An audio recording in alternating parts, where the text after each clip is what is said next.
T20 world cup से पहले cricket नहीं, सियासत और शक्ति सबसे बड़े खिलाड़ी बनकर सामने आ गए हैं। कहानी शुरू होती है बांग्लादेश की उस मांग से जिसने अंतर्राष्ट्रीय क्रिकेट में हलचल मचा दी है।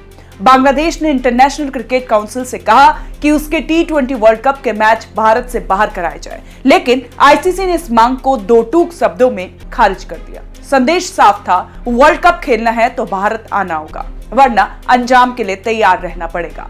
आईसीसी ने बांग्लादेश क्रिकेट बोर्ड को वर्चुअली मीटिंग में साफ बता दिया कि सुरक्षा कारणों का हवाला देकर भारत से बाहर मैच खेलने का अनुरोध मंजूर नहीं किया जा सकता।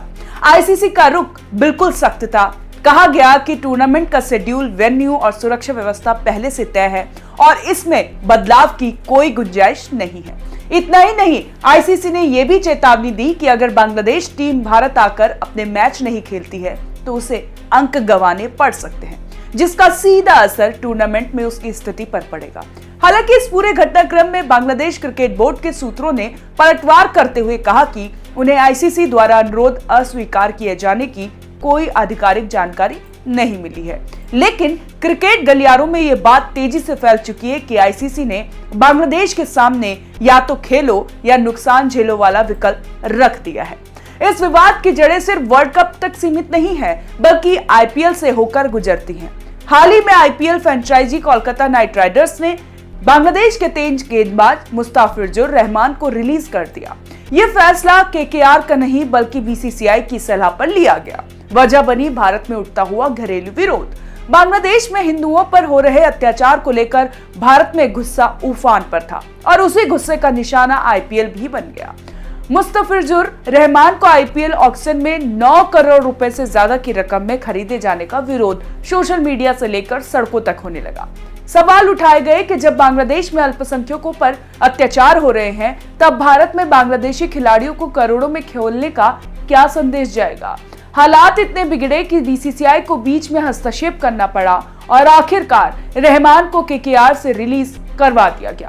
लेकिन यहीं से मामला क्रिकेट से निकलकर कूटनीतिक और सियासत में जा घुसा। मुस्तफिजुर की रिलीज से बांग्लादेश सरकार नाराज हो गई। उसने इसे अपने देश के खिलाड़ी और सम्मान से जोड़कर देखा। गुस्से में आकर बांग्लादेशी सरकार ने भारत में 7 फरवरी से शुरू हो रहे T20 वर्ल्ड कप के बहिष्कार की धमकी तक दे डाली। यह धमकी सिर्फ बयानबाजी नहीं थी, बल्कि इसके पीछे एक रणनीति दिखाई देने लगी।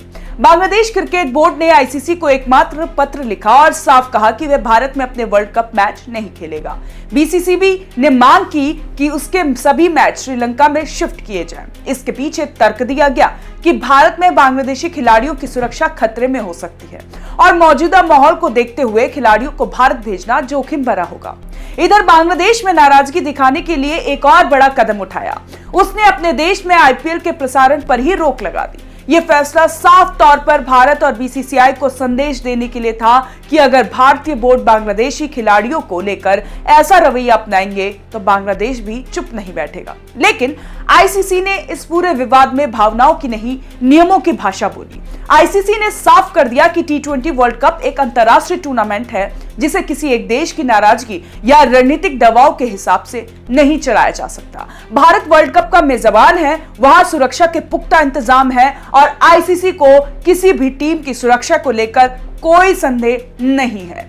आईसीसी का रुख इसीलिए भी अहम माना जा रहा है क्योंकि अगर एक टीम को सुरक्षा के नाम पर वेन्यू बदलने की इजाजत दी जाती तो ये एक खतरनाक मिसाल बन जाती। कल कोई और टीम किसी और वजह से यही मांग कर सकती थी। ऐसे में आईसीसी ने सख्त रुख अपनाते हुए साफ कर दिया कि बांग्लादेश को भारत आकर ही अपने मैच खेलने होंगे।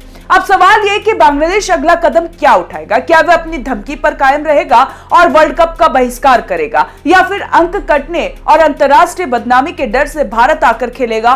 फिलहाल इतना तय है कि आईसीसी के फैसले ने बांग्लादेश को बैकफुट पर धकेल दिया है। T20 वर्ल्ड कप से पहले ये पूरा विवाद ये भी दिखाता है कि आज के दौर में क्रिकेट सिर्फ खेल नहीं रह गया, ये राजनीति, भावना और अंतर्राष्ट्रीय रिश्तों का मैदान भी बन चुका है।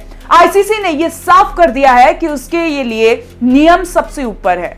अब देखना यह है कि बांग्लादेश इन नियमों के आगे झुकता है या फिर टकराव का रास्ता चुनता है। लेकिन एक बात तय है, इस बार T20 वर्ल्ड कप की सबसे बड़ी टक्कर बल्ले और गेंद से पहले फैसलों और फाइलों में हो चुकी है। आपको क्या लगता है? आप हमें कमेंट कर जरूर बताएं और देखते रहें ONG न्यूज।